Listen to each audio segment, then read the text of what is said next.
Right, well, guten Morgen. So this morning, the title of our talk Heute Morgen geht es um das Thema, oder der Titel ist is going to be Life Lessons with Cain and Abel. Lektionen fürs Leben mit Kain und Abel. Now, Cain and Abel, they're probably the most, or one of the most famous brothers in the Bible. Und Kain und Abel sind wahrscheinlich die berühmtesten Brüder in der Bibel.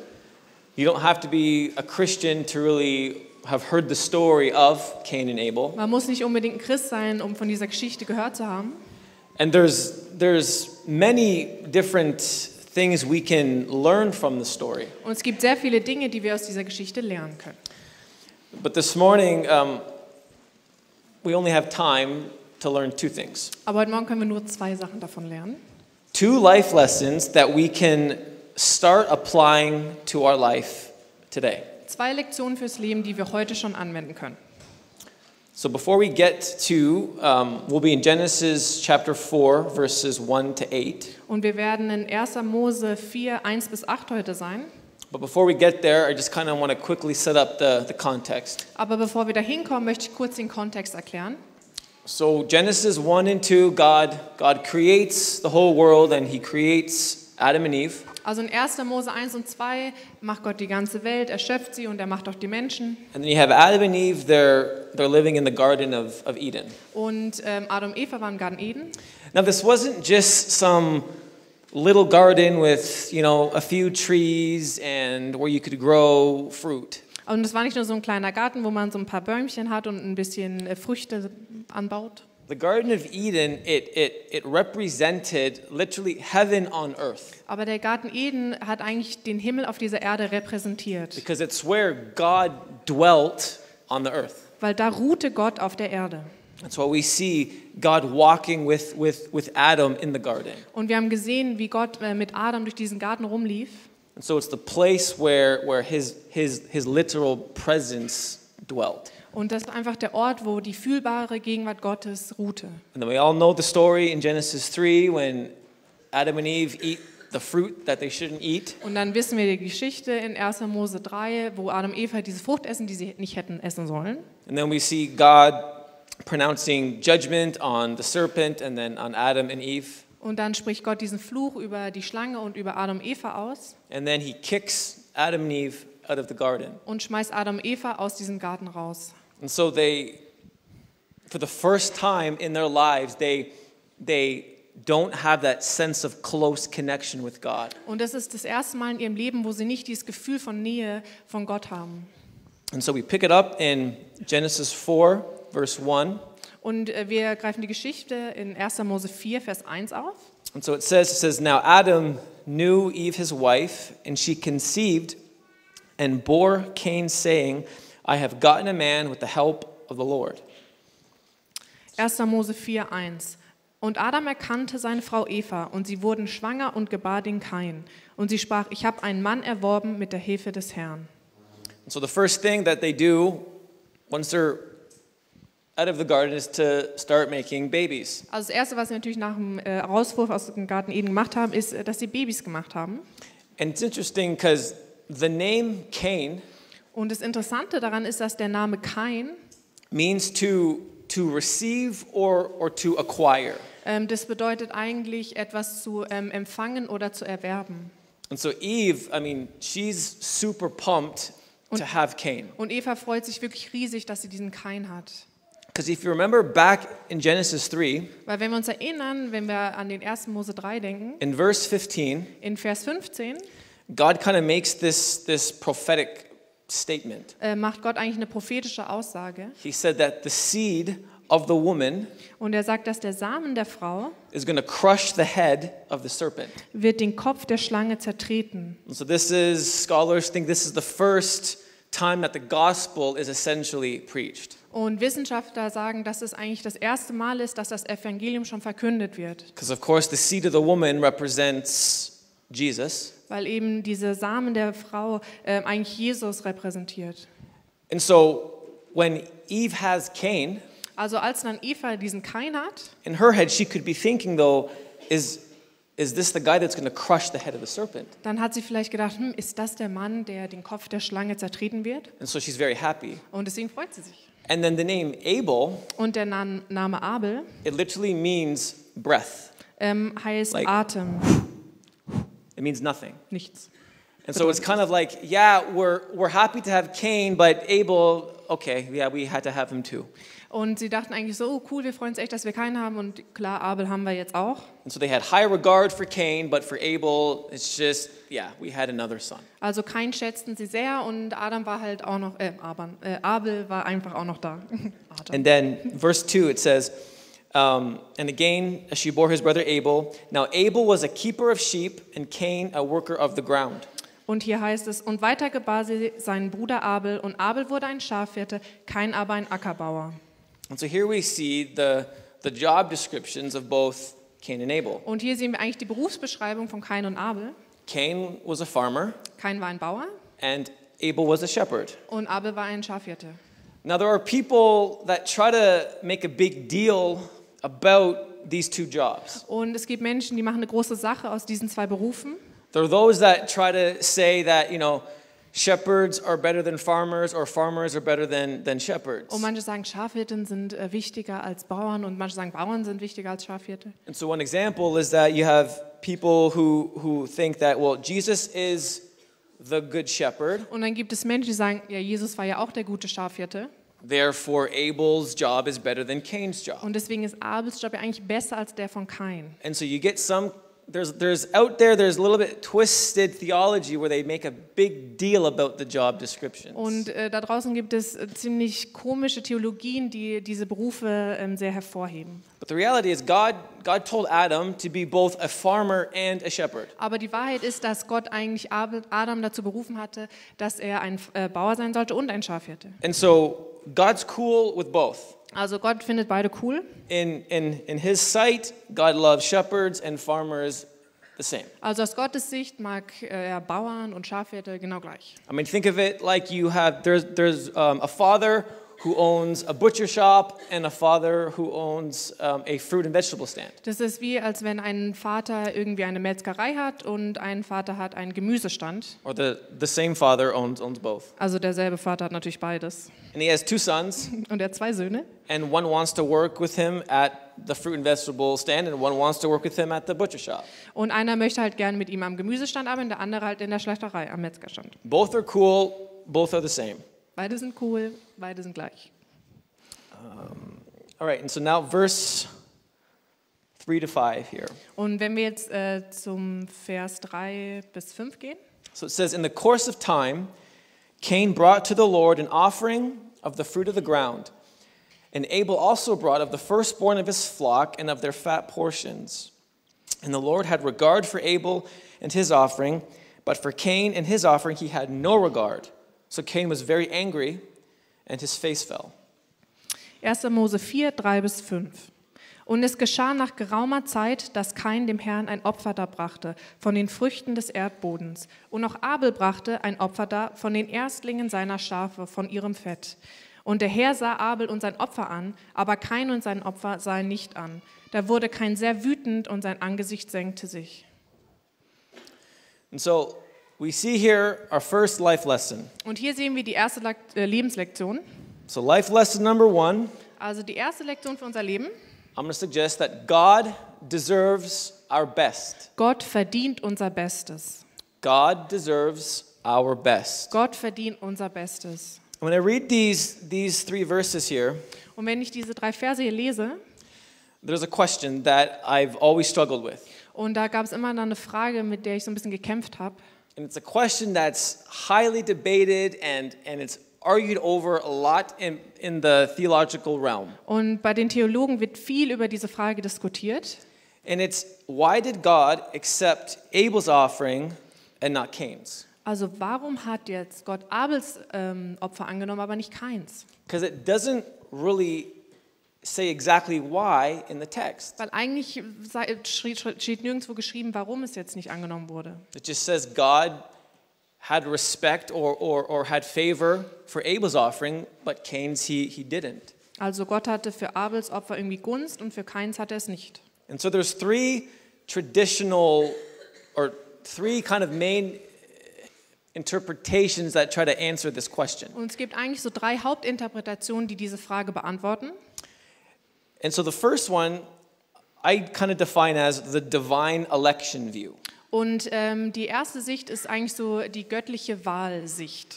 And this view just means that God picked Abel's over Cain's just because he did. Und da geht es einfach darum, dass Gott Abels Opfer genommen hat und Kains nicht, einfach weil er es nicht wollte. That one day they both came to give God an offering. Also sie kamen zwar beide an einem Tag und haben ihr Opfer dargebracht. And God's like, okay, Abel, thanks so much, buddy. I'll accept your gift. Und er hat gesagt, hey Abel, danke für dein Geschenk, deins nehme ich. And then Cain was like, sorry, Cain, not today. I completely reject what you just gave me. Und dann sagt er, hey Kain, heute nicht deins lehne ich total ab. It's a result of just God's pure choice. Also einfach aus Gottes kompletter freien Wahl. And the way they kind of thread or develop this belief Und wie sie diesen Glauben entwickelt haben, is they look at different times in the Bible where God picked people. ist, dass sie sich verschiedene Stellen in der Bibel angeschaut haben, wo Gott irgendwie Menschen gewählt hat. So they say, God picked Ishmael over Isaac. Gott hat Ismael über Isaak gewählt. He picked Jacob over Esau. Er hat Jakob über ausgewählt. He picked Israel over all the Und nations. er hat auch Israel rausgewählt über alle Nationen. And so they say, well, see, so then therefore God picked Abel over Cain. Und seht ihr, deswegen hat er Abel über Kain gewählt. But the problem with that view is we'll see that Cain did something wrong. Aber das Problem ist mit dieser Sicht, dass Kain wirklich etwas falsch gemacht hat. That there's a reason why God didn't accept it. Dass es da eigentlich einen Grund gibt, warum Gott es nicht angenommen hat. And so I feel like because there's a reason, it can't just be about pure choice. Und weil es dann Grund gibt, glaube ich nicht, dass es einfach nur um irgendeine Wahl ging. So we'll kind of remove that view and put it to the side. Deswegen legen wir einfach mal diese Sicht ein bisschen zur Seite. And the second view is the sin offering view. Und die zweite Sicht ist das Sühnopfer. And this is the one that's probably the most traditional, the most, I would say, commonly held view. Und das ist so die traditionelle Sicht. And this view holds the belief that this offering that we see is a sin offering. Und bei dieser Sicht geht es darum, dass dieses Opfer als Sühnopfer gesehen wurde. And it's supposed to be a picture or a foreshadowing of what Jesus did on the cross. Und es sollte eigentlich ein Bild oder ein Hinweis auf das sein, was Jesus am Kreuz getan hat. And so Abel brings one of his sheep. Also Abel bringt eines seiner Schafe And he sacrifices it, und dann opfert er das. and therefore the blood is shed. Und dadurch wird das Blut dann verteilt. And again, it's a picture of the reality that for us to have our sin removed, Und es ist ein Bild davon, dass wir unsere Sünden weglegen there had to be a substitute. und dass wir dafür etwas brauchen. Blood had to be shed so we could receive life. Blut musste vergossen werden, damit wir Leben empfangen. And so you look at Cain, and Cain just brings, some apples and oranges. Und Kain kommt und der bringt halt nur so ein paar Äpfel und Orangen. Now, apples and oranges, though they're delicious, they cannot shed blood. Obwohl natürlich Äpfel und Orangen super lecker sind, können sie kein Blut vergießen. And so the belief is that this is the first example Und der Glaube ist, dass es das erste Beispiel dafür ist, where Cain represents the first time where humans trying to earn salvation by their own works. und dass es sozusagen ein Bild davon ist, dass Kain durch seine eigene Arbeit seine eigene Rettung bringen möchte. Cain's bringing the fruits of his labor, saying, I'm in a sense saving myself here. Und dass Kain die Früchte seiner Arbeit bringt und er sich dadurch selber retten möchte. My work is good enough. Dass meine Werke gut genug sind dafür. Now, this view does make perfect sense. Aber eigentlich macht diese Sicht nicht komplett Sinn. It's good teaching, Ist eine gute Lehre, it's good theology, coole Theologie. but the problem Aber das Problem, that I feel is wrong. aber was das Problem ist, Is- dass ich ein Gefühl habe, Is I'm going to suggest this morning that it's not referring to a sin offering, but it's referring to a gift offering. und ich möchte euch vorschlagen, dass es vielleicht gar nicht um ein Sühnopfer geht, sondern um ein Geschenk. So, this when the writer wrote this story in Genesis chapter 4, Als der Schreiber diese Geschichte im 1. Mose 4 geschrieben hat, it was written hundreds of years after the actual event. dann war das schon hunderte Jahre nachdem es eigentlich passiert war. And so when it was written, Also als es geschrieben wurde, the Mosaic law would have already been established. da gab es schon dieses mosaische Gesetz. And so if the author was trying to communicate that this was a sin offering or a blood sacrifice, Also wenn der Schreiber wirklich von einem Sühnopfer gesprochen hätte, he would have used the Hebrew word hatat. da hätte er das hebräische Wort Hatat benutzt. This is the Hebrew word for offering that's used referring to a sin offering. Und das ist das hebräische Wort für dieses Sühnopfer. An offering that's symbolizing the shed blood to atone for or cover sin. Und dieses Opfer repräsentiert eben das Vergießen von Blut für unsere Sünden.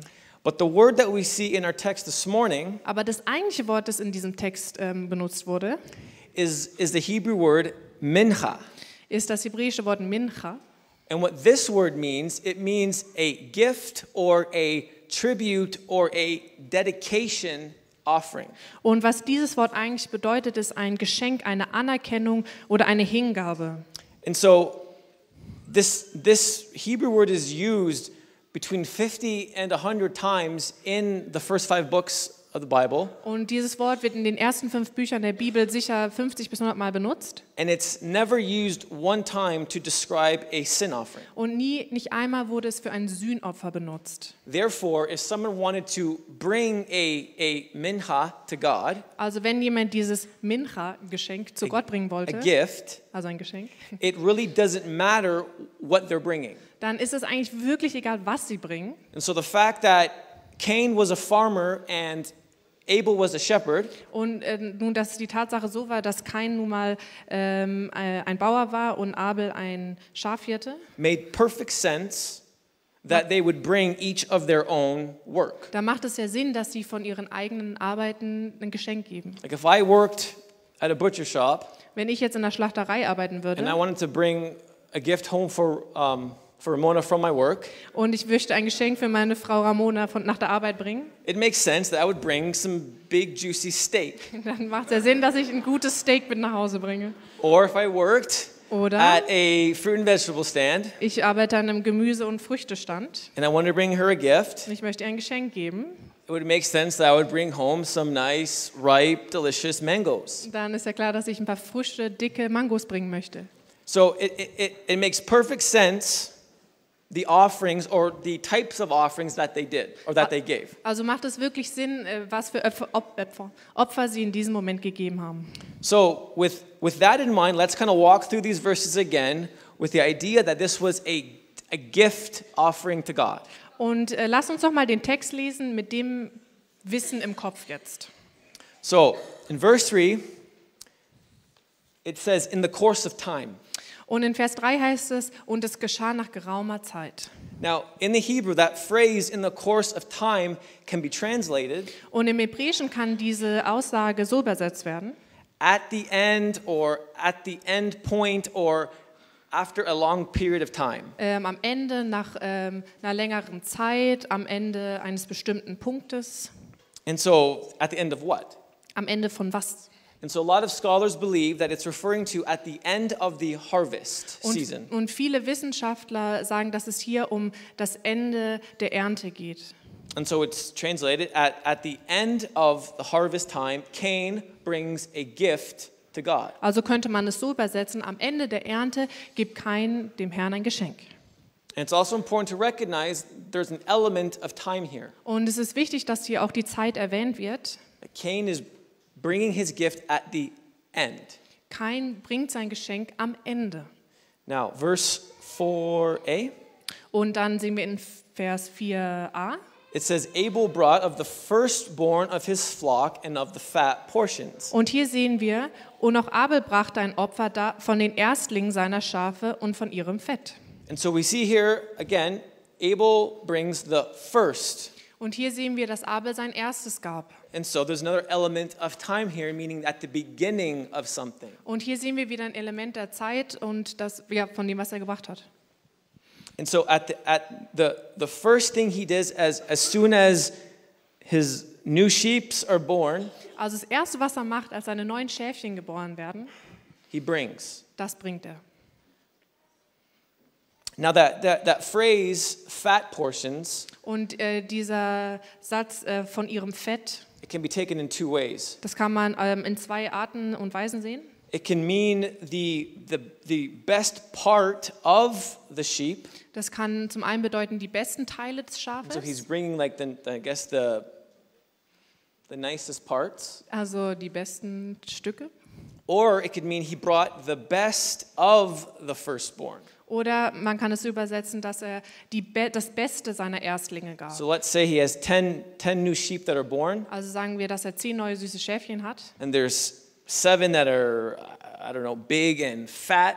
Und es gibt 7, die sind richtig dick. Whatever would make the sheep the best. Oder was immer macht auch Schafe als Bestes auszeichnen. And so he brings God the 7 fattest sheep, the 7 best sheep. Also gibt er Gott wirklich die 7 dicksten, besten Schafe. And so we have Cain bringing something at the end, his gift at the end. Und hier sehen wir aber, Kain gibt etwas am Ende. And you have Abel bringing something, a gift at the beginning, and it's the best part. Aber wir sehen Abel, wie er etwas vom Ersten gibt und auch noch das Beste. And then we see in the end of verse 4 and 5 that God accepts Abel's offering, but then he rejects Cain's. Und in Vers 4b bis 5 sehen wir, wie Gott eben Abels Opfer annimmt und dann Kains ablehnt. So why? Wieso? And it's interesting because Cain, he brought the offering first. Und es ist interessant, weil Kain gab eigentlich sein Geschenk It's zuerst. not like he saw his brother Abel doing something, so he's trying to copy him. Also er hat nicht irgendwie gesehen, dass Abel was gemacht hat und er hat das irgendwie kopiert. And there's no record that God commanded them to bring anything. Und nirgendwo steht geschrieben, dass Gott sie dazu zwang, irgendwas überhaupt zu bringen. And so out of his own free will, Also- he makes the choice to bring God a gift. Also aus seinem eigenen freien Willen hat er sich entschieden, hey, ich mache ein Geschenk für Gott. And then we also see that Cain, he gets angry and his face falls. Und dann sehen wir auch in dem Vers, dass Kain wütend wurde und sein Angesicht sich senkte. So when someone's face falls, it means that, like, let's say someone gives you some really bad information or news. Und was es bedeutet, wenn man sein Angesicht senkt, ist, stellt euch vor, irgendjemand gibt euch wirklich schlechte Neuigkeiten. And so you're listening and then you're like, Und dann hört ihr zu und dann seid ihr so. his face fell. Also dein Gesicht fällt. So this shows that on some level, Cain cared about what he did. Also Kain war es schon wichtig, was da passiert. Because if he didn't care, he wouldn't have reacted with so much emotion. Weil wenn es ihm egal gewesen wäre, hätte er gar nicht reagiert. So why did God seem to reject it? Also warum hat Gott es abgelehnt? So I think we can begin to answer the question in 3 ways. Und ich glaube, wir können diese Antwort durch 3 Antworten beantworten. 3 reasons which contributed to God's accepting Abel's gift over Cain's. Also 3 Gründe, warum er Abels Geschenk angenommen hat. And the 3 are: Abel gave of the first of his flock, Abel gave of the best of his flock or sheep, and Abel gave by faith. Und diese 3 Gründe sind, dass Abel das Erste von seiner Herde gegeben hat, das Beste seiner Herde, und er gab es aus Glauben. And so good. So let's go back. So we see this element of time. Also wir sehen jetzt einmal das Element der Zeit. Now, why does the author want to point out or contrast this? Also warum hat der Autor das hervorgehoben? Why does he want to show that Cain gave at the end and Abel gave at the beginning? Wieso wollte er zeigen, dass Kain es am Ende gegeben hat und Abel es am Anfang gegeben hat? Why does he make a big deal about Abel giving of the first? Warum macht er eine große Sache daraus, dass er das Erste gegeben hat? And I want to suggest that this just really shows how passionate Abel was to give God a gift. Und ich möchte euch einfach zeigen, wie leidenschaftlich Abel war, Gott ein Geschenk zu machen. Because again, there's no record of any command that God said you have to give. Weil wie gesagt, es gab ja kein Gesetz, du musst ein Geschenk geben. All we see is as soon as Abel is able, Alles, was wir sehen, ist, sobald Abel die Möglichkeit hatte, to give a gift, um ein Geschenk zu geben, he does. dann tut er das auch. It's like he just wants to give it to God right away. Er möchte es Gott sofort geben. Just like when we buy gifts for people, we can't wait for them to receive the gift. Das ist genauso, wenn wir jemandem ein Geschenk kaufen, dann können wir es nicht abwarten, ihm das zu geben. And so I know, like, Ramona loves buying me gifts. Und Ramona liebt es, mir Geschenke zu kaufen. And I love receiving gifts. Und ich mag gerne, sie zu empfangen. But she gets more excited about buying the gift for me and me opening it than I do about receiving it. Aber sie freut sich mehr darüber, wenn ich das Geschenk annehme und öffne, als dass ich mich darüber freue, das zu empfangen. This is why she's so amazing. Und deswegen ist sie so toll. Because she gets yeah. Okay. Because she gets so excited about me being excited about having a gift. Weil sie sich so darüber freut, wenn ich mich über ein Geschenk freue. And this is what I see here with Abel and God. Und das sehe ich hier zwischen Abel und Gott. It's like Abel couldn't wait to give God his gift. Abel konnte es nicht abwarten, Gott dieses Geschenk zu geben. It's just the first thing he thought about. It was this intention or this desire that he had. Das ist das Erste, an das er gedacht hat, und das war sein Wunsch in seinem Herzen. You kind of see he's just kind of feel his emotion in it. Und man kann so seine Emotionen, seine Gefühle hier fühlen. And then you see Cain, Und dann sehen wir aber Kain, who gives at the end. der ganz am Ende gibt. It's kind of like someone buying you a birthday gift and giving it to you 3 days later with no good excuse. Und es ist wie, als ob du jemandem ein Geschenk 3 Tage zu spät gibst nach seinem Geburtstag, aber du hast eigentlich gar keinen Grund dafür. Yeah, they gave you a gift, Ja, sie haben dir zwar ein Geschenk gegeben, but it just doesn't have that same kind of passion or emotion attached to it. aber eigentlich hat es nicht dieses gleiche Gefühl dahinter. And so that's kind of what we see with Abel giving of his first. It just really kind of showed his heart. Und das sehen wir hier eben, wie Abel das Erste gegeben hat und wie sein Herz einfach da stand. Abel's heart was, I just want to give God a gift. And Cain's just like, yeah, I will give God a gift. Und Abel hat sich gefreut und gesagt, ey, ich gebe Gott ein Geschenk. Und Kain dachte, ja, ich gebe Gott auch irgendwann ein Geschenk. And the second thing was that Abel not only gave the first, but he gave the best. Und das Zweite ist eben, Abel gab nicht nur das Erste, sondern auch das Beste. He didn't just want to give God a gift just for the sake of it, Er wollte Gott nicht nur ein Geschenk geben, um ihm ein Geschenk zu geben, but he wanted God to have the best of what he had to offer. sondern er wollte, dass Gott wirklich das Beste kriegt, was er zu bieten hat. So Abel he wanted to sort through all of his firstborn animals, Also Abel ging durch seine ganze Herde, die da rumstand, trying to find the best ones that he could give to God. und er versuchte, das Beste für Gott zu finden. He wasn't thinking about himself. Er hat nicht an sich selbst gedacht, He was thinking about God first. What would he love the most from me? sondern er hat zuerst an Gott gedacht und er hat sich gefragt, was würde Gott sich am meisten von mir wünschen? And you have Cain, who does the complete opposite. Und dann sehen wir Kain, der eigentlich das Gegenteil macht. He gives at the end, Er gibt am Ende, when all of the nice fruits and vegetables he's already ate, er hat da an dem Punkt alle guten Früchte und Gemüse schon gegessen. all the best ones are already gone, Die besten Stücke sind schon weg. and all that's left is the stuff that he really didn't care about or didn't want. Und alles, was übrig blieb, war eigentlich das, was ihm nicht so wichtig war. So it's kind of like I love pizza. Und es ist wie, also ich liebe Pizza. It's like Abel gave God this fresh, out of the oven, 4-cheese pizza. Und es ist, als ob Abel Gott diese frische, knackige, mit 4 verschiedenen Käsensorten diese Pizza gegeben hat. And then Cain gives God a half-eaten, week-old pizza. Und Kain gibt Gott eben diese halbgegessene, 1 Woche alte Pizza. And so yeah, Cain did give God a gift of pizza, Und ja, Kain hat Gott eine Pizza geschenkt. but what's the heart behind it there? Aber was ist dahinter, also was ist das Herz dahinter? Both gave a gift, but the quality of the gift was different. Beide haben zwar ein Geschenk gegeben, aber die Qualität war anders.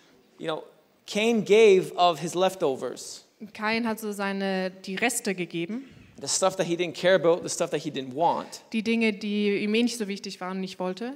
And Abel gave the best he had to offer. Aber Abel gab das Beste, was er zu bieten hatte. So again, that kind of shows something to do with the heart. Und das zeigt, dass es hier ums Herz geht.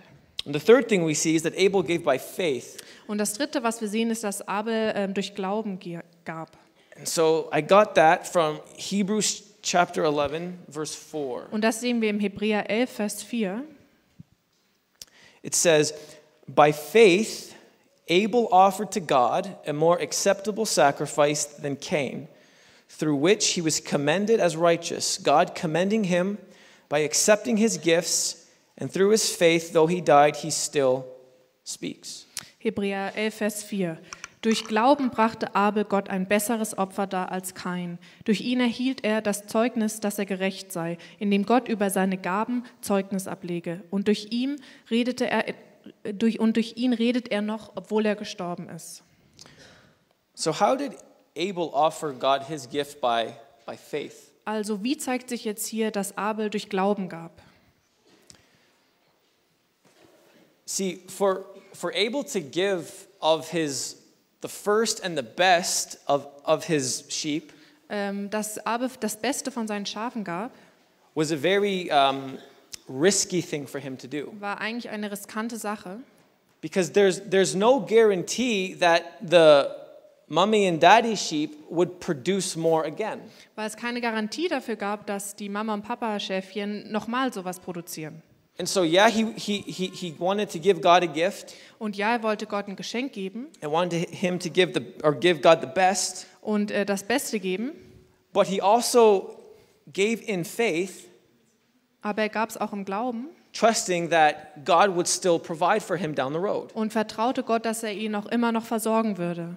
Because it took faith for God to offer him the first. Weil es brauchte Glauben, dass er ihm wirklich die Erstlinge geben konnte. Because again, there's no certainty that he will receive more. Weil es gibt keine Sicherheit, dass er wieder mehr empfängt. Now, Cain, giving at the end, Aber dadurch, dass Kain am Ende gegeben hat, requires no faith. dann brauchst du keinen Glauben für.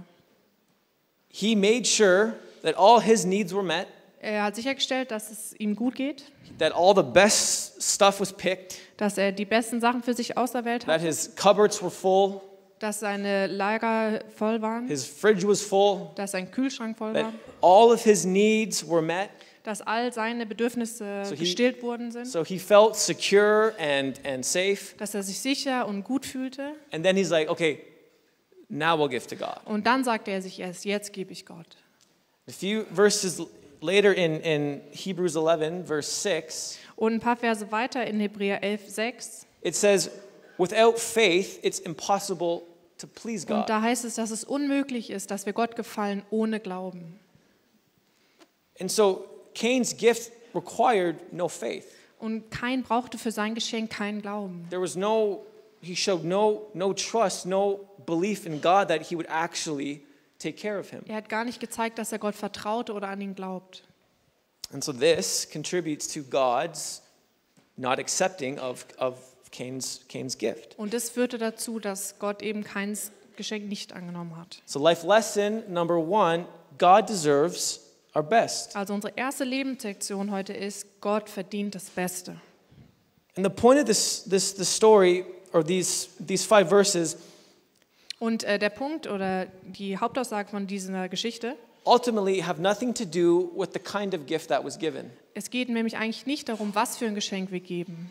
The issue wasn't that, again, God liked farmers, or God liked shepherds over farmers, Und das Problem war nicht, dass Gott halt Schafhirten mehr mochte als Bauern. or God liked meat over fruit. Und er mochte Fleisch lieber als Gemüse. God's not anti-vegan, Er ist nicht anti-vegan, as much as I think he should be. auch wenn ich denke, er sollte sein. Just kidding. Scherz. The issue wasn't in how much was given, Also das Problem war nicht in dem, wie viel gegeben wurde. because we're not told how many animals Abel sacrificed or how much fruits and vegetables Cain offered. Weil wir wissen ja gar nicht, wie viele Tiere gegeben wurden und wie viel Gemüse und Früchte. But the big idea is the heart in which they gave. Aber es geht eigentlich um das Herz, in dem sie gegeben haben.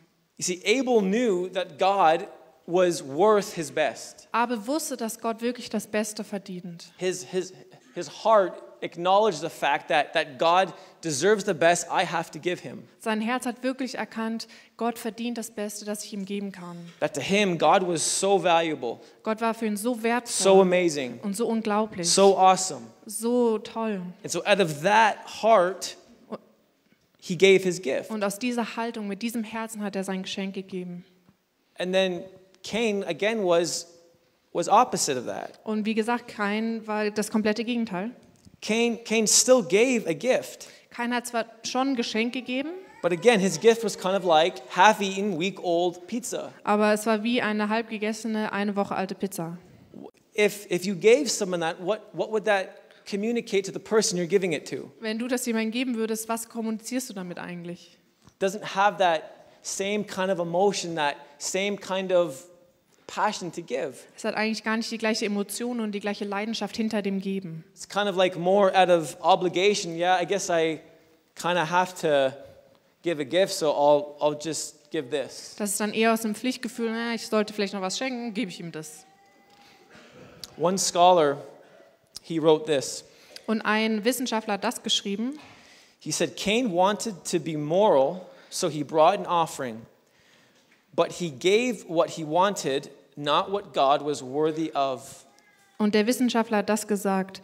Kain wollte moralisch korrekt sein. Er brachte ein Opfer, aber er wollte das geben, was er wollte und nicht, was Gott wert war.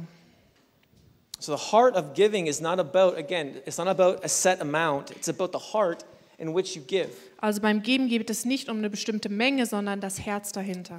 And God always inspects the giver before he inspects the gift. Und Gott untersucht immer erst den Geber, bevor er das Geschenk untersucht. So we can't fool God, Also wir können Gott nicht veräppeln. because the first thing God looks at is the heart of the person who's offering or giving him something, Weil das Erste, was Gott sich anschaut, ist immer das Herz von der Person, die etwas gibt. because that's the most important to him. Weil das ist das Wichtigste für ihn. So what does this mean for us today? Und was bedeutet das für uns heute? Because giving God our best has so much more to do with than just resources. Weil es geht viel mehr um das, was wir eigentlich haben, wenn es ums Geben geht. It has to do with our whole lives. Es hat mit unserem ganzen Leben zu tun. So do we give God the best of our time? Geben wir Gott das Beste unserer Zeit? Does God get, the leftovers of our day, Kriegt Gott so ein bisschen die Überreste unseres Tages? the scraps of our day? Ja, die Überbleibsel, die Reste?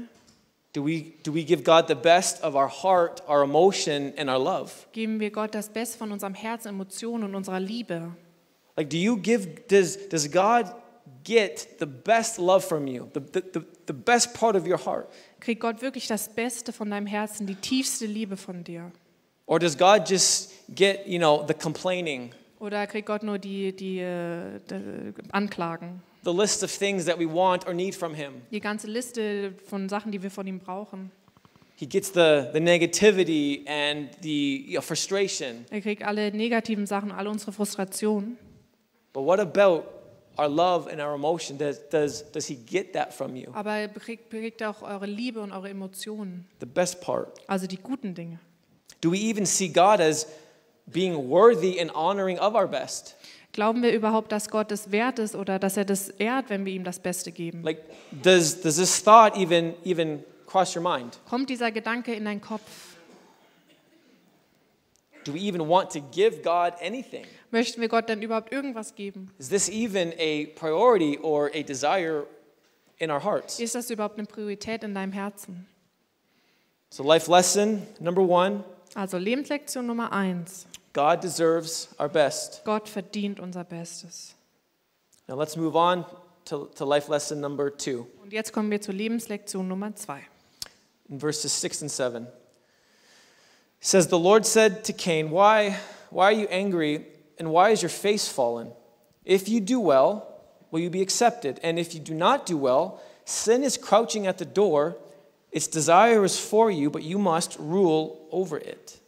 1. Mose 4, 6-7. Und der Herr sprach zu Kain: Warum bist du so wütend und warum senkt sich dein Angesicht? Ist es nicht so, wenn du Gutes tust, so darfst du dein Haupt erheben. Wenn du aber nicht Gutes tust, so lauert die Sünde vor der Tür und ihr Verlangen ist auf dich gerichtet.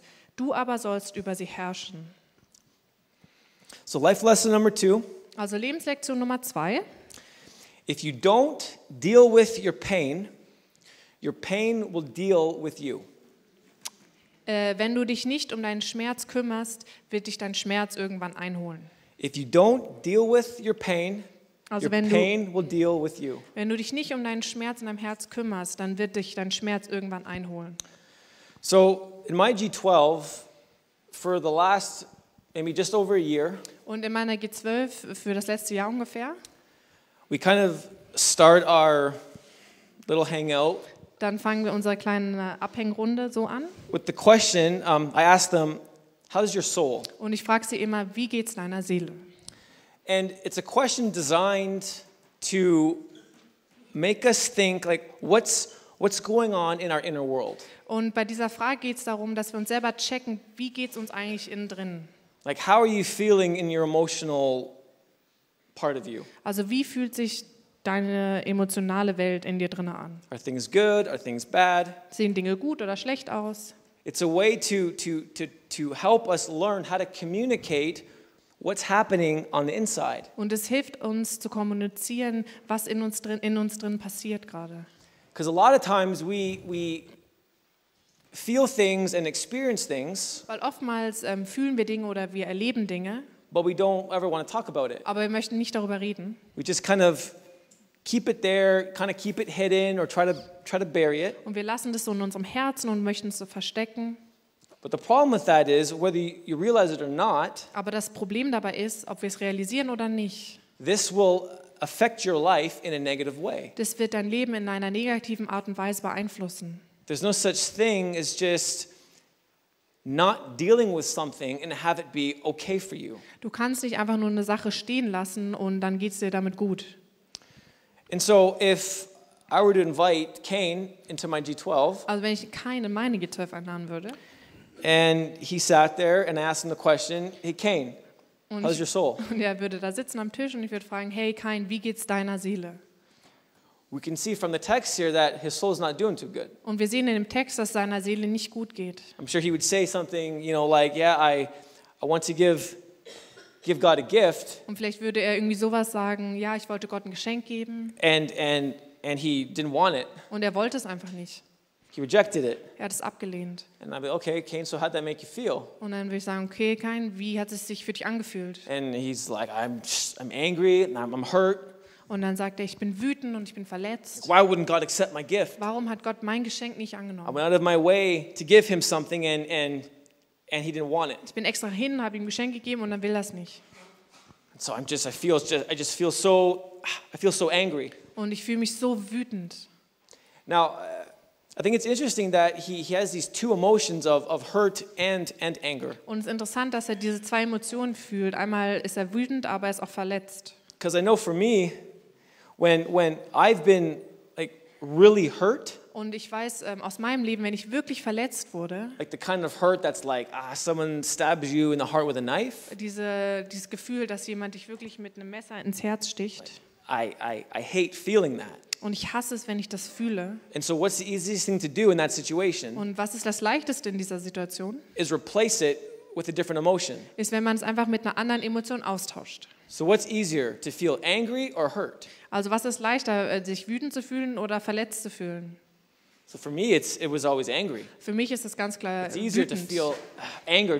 Just make yourself just get so mad that you don't have to kind of numb the pain. Und es ist leichter für mich, dass ich so wirklich wütend bin, aggressiv bin und dadurch so, dass dieses Verletztheitsgefühl sich so ein bisschen runterkommt. And this is what I see going on here with Cain. Und das sehe ich hier auch bei Kain. You see, deep down, he's hurt. His face fell. Und wir sehen, dass er tief drin wirklich verletzt ist und sein Angesicht sich senkte.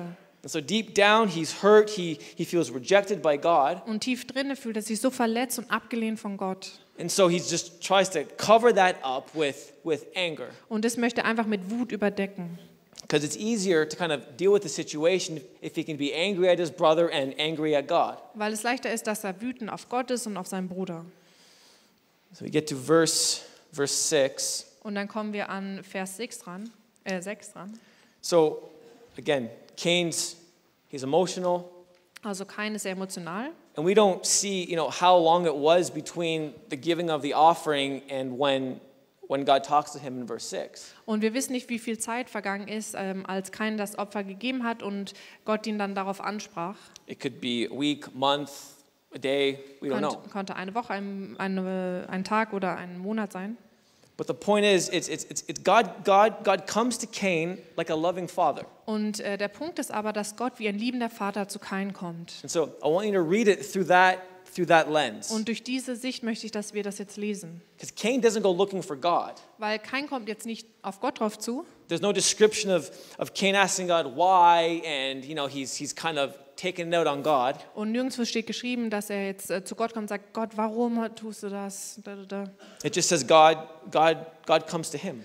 Sondern steht nur geschrieben, dass Gott zu ihm kommt. Just like any loving father or mother would approach their child who's upset. Was jede liebende Mutter oder liebende Vater auch für ihr Kind tun würde, wenn sie traurig sind oder wütend. And so God comes to Cain and asks him, Cain, like, why are you so sad and mad? Like, what's going on? Und Gott kommt zu Kain und fragt ihn, hey, warum bist du so wütend? Now God obviously knows the answer to the question. Und Gott weiß natürlich die Antwort zu dieser Frage. So he's not asking because he actually wants to know. Und er fragt nicht, damit er wirklich den Grund erfährt. But this is his way, or God's way of opening up communication between him and Cain. Aber Gott möchte einfach nur ein Gespräch eröffnen zwischen ihm und Kain. It's kind of God asking Cain, hey, dude, like, how's your soul doing? Es ist wie, als wenn Gott zu Kain kommt und fragt, hey, wie geht's deiner Seele gerade?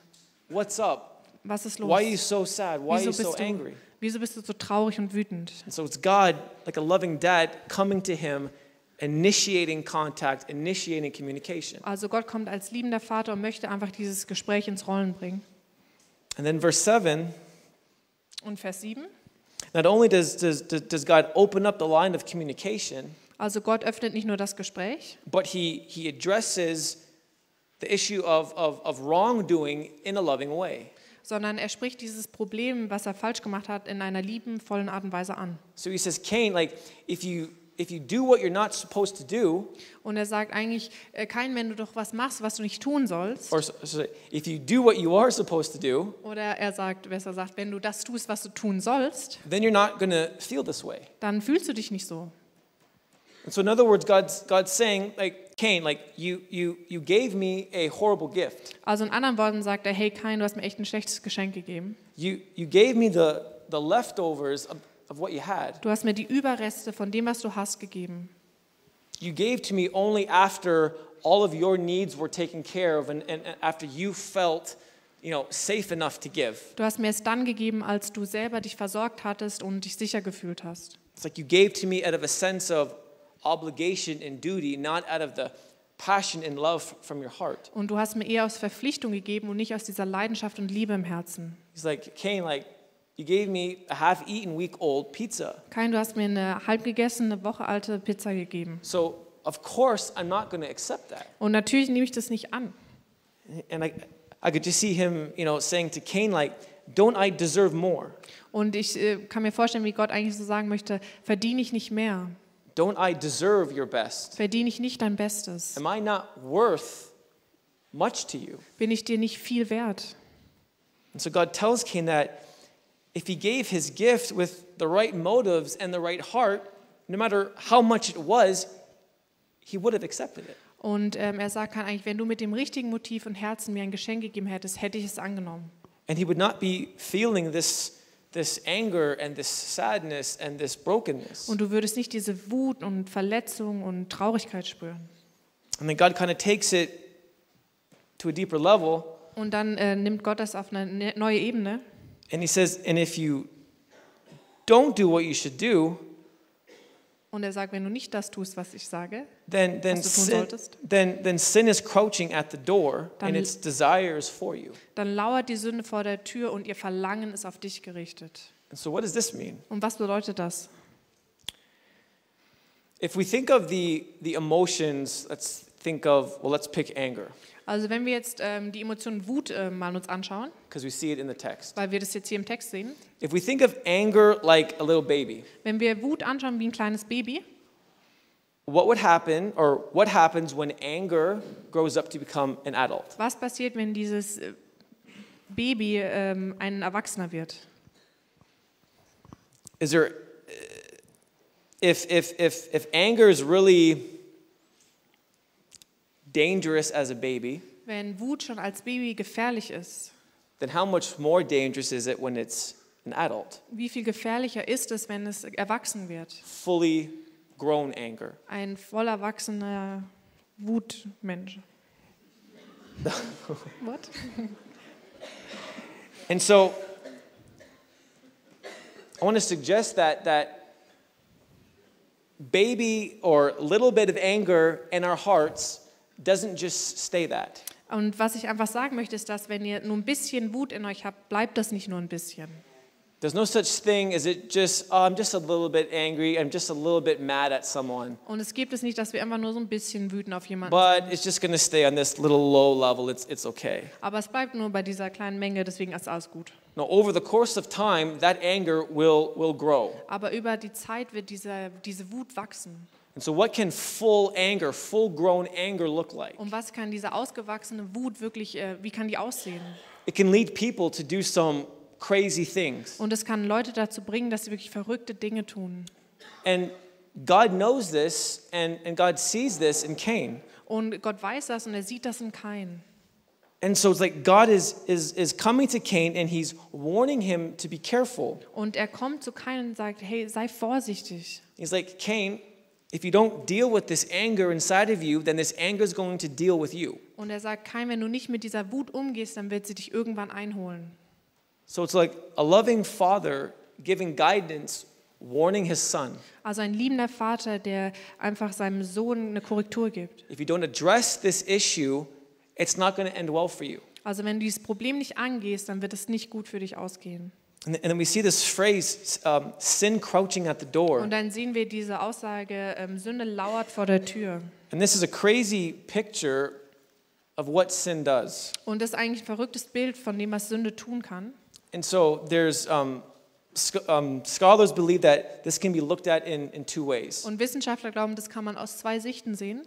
That term crouching at the door Dass wenn etwas an einer Tür lauert, is kind of like a lion ist wie ein Löwe when it's in the wild and it's stalking its prey. und ist in der Wildernis und er guckt gerade nach seiner Beute. What does it do before it attacks? Was tut es, bevor es attackiert? It gets really low Es geht sehr tief and it waiting for that right moment to just jump up and attack. und es wartet auf diesen richtigen Moment, um aufzuspringen und es zu attackieren. So he's saying that's what sin does in your heart. Und er sagt, das tut Sünde in deinem Herzen. And a second example, Und ein zweites Beispiel, in Mesopotamian religion, so it's ancient Mesopotamia, which is like 3,000 years ago. also in der mesopotamischen Religion, die es damals zu dieser Zeit auch gab, vor vielen tausend Jahren, There was a belief da gab es den Glauben, that demons guarded certain buildings, dass Dämonen immer bestimmte Gebäude überwacht haben. and that there would be demons who would be kind of hiding, and when people would walk into certain buildings, they would jump out and attack you. Und die haben geglaubt, dass diese Dämonen sich darin versteckt haben und wenn Menschen da reingegangen sind in dieses Gebäude, haben sie diese Menschen attackiert. So again, this is the picture.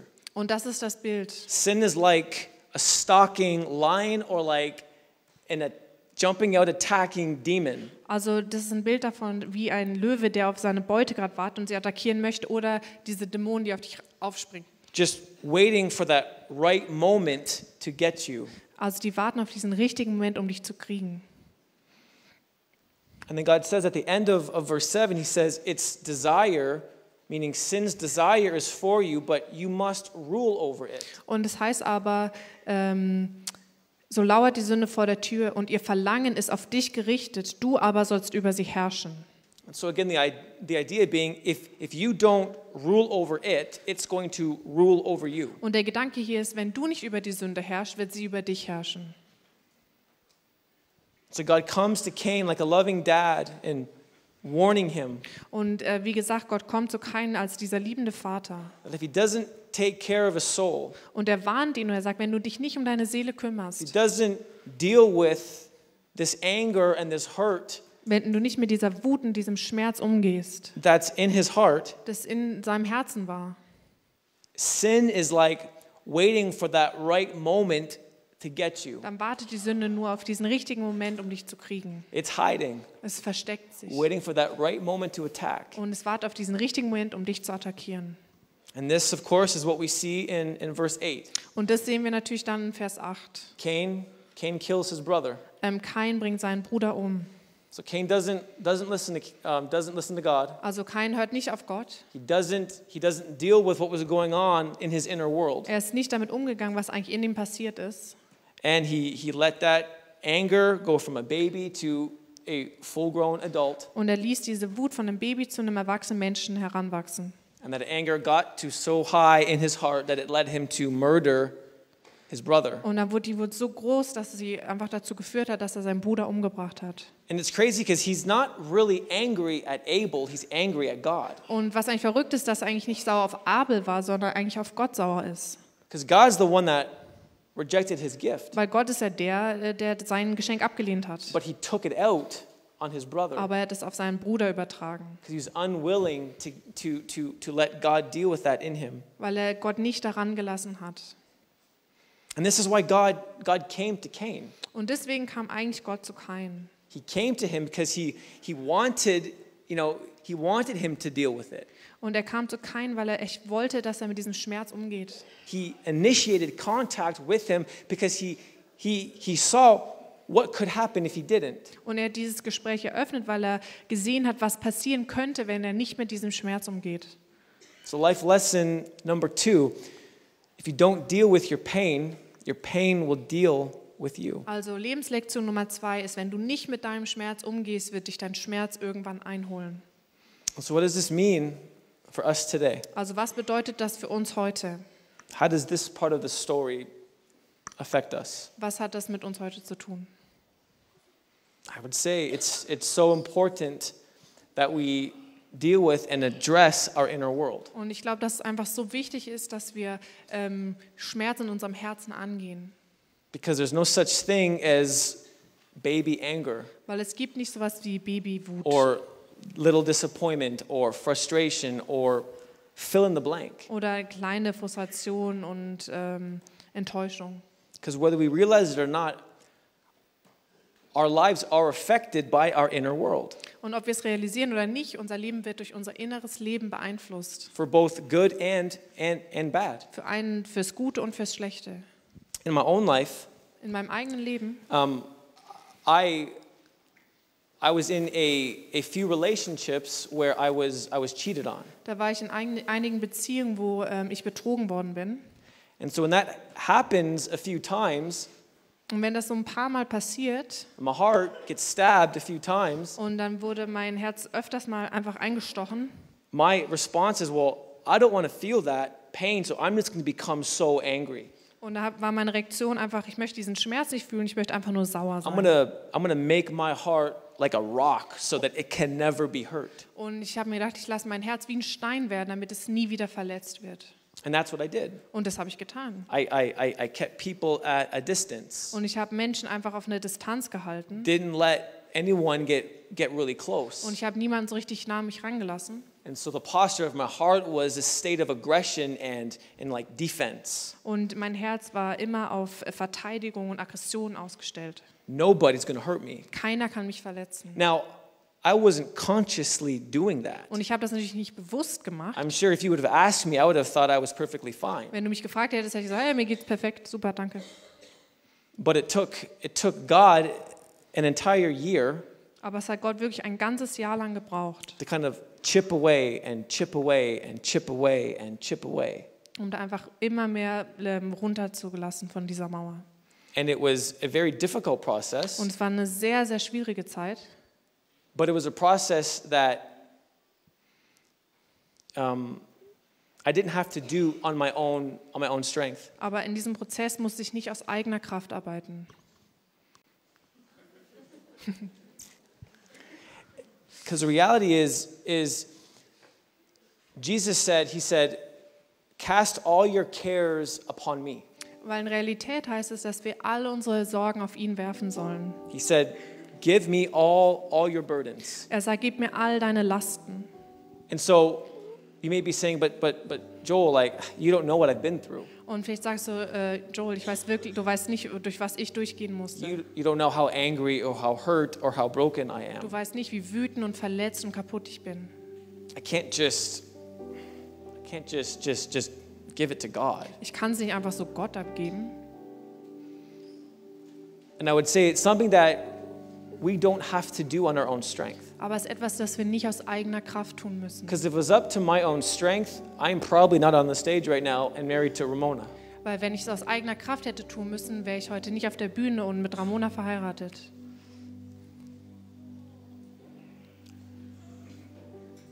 But it's something that wholeness in our inner world is what God wants for all of us. Dass wir Fülle in unserem inneren Leben haben, das möchte Gott für uns. And just as God came to Cain, Und genauso wie Gott zu Kain gegangen ist, he comes to us. so kommt er auch zu uns. And he says, like, give it to me. Und er sagt, gib's mir ab. He initiates communication and contact Er fängt dieses Gespräch an, because he wants to help us. weil er uns helfen möchte. Because he knows that if we're left to be on our own, Weil er weiß, wenn wir auf uns selbst gestellt sind, we're done. dann sind wir fertig, erledigt.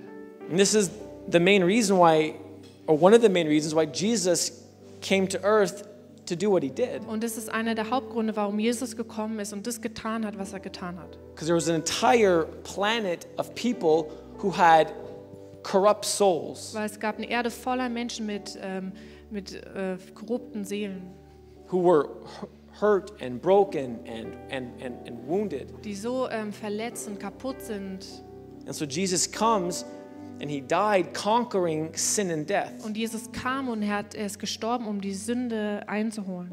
conquering the hole that our pain and our negative experiences can have on us. Um einfach diese Leere in uns einzunehmen, die dieser Schmerz uns geben kann.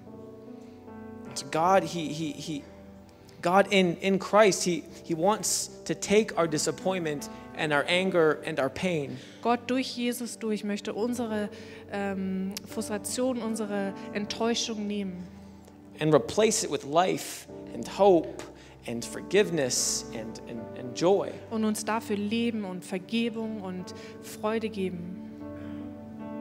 But God won't force you. Aber Gott wird dich nicht zwingen. He didn't force Cain. Er hat auch Kain nicht gezwungen.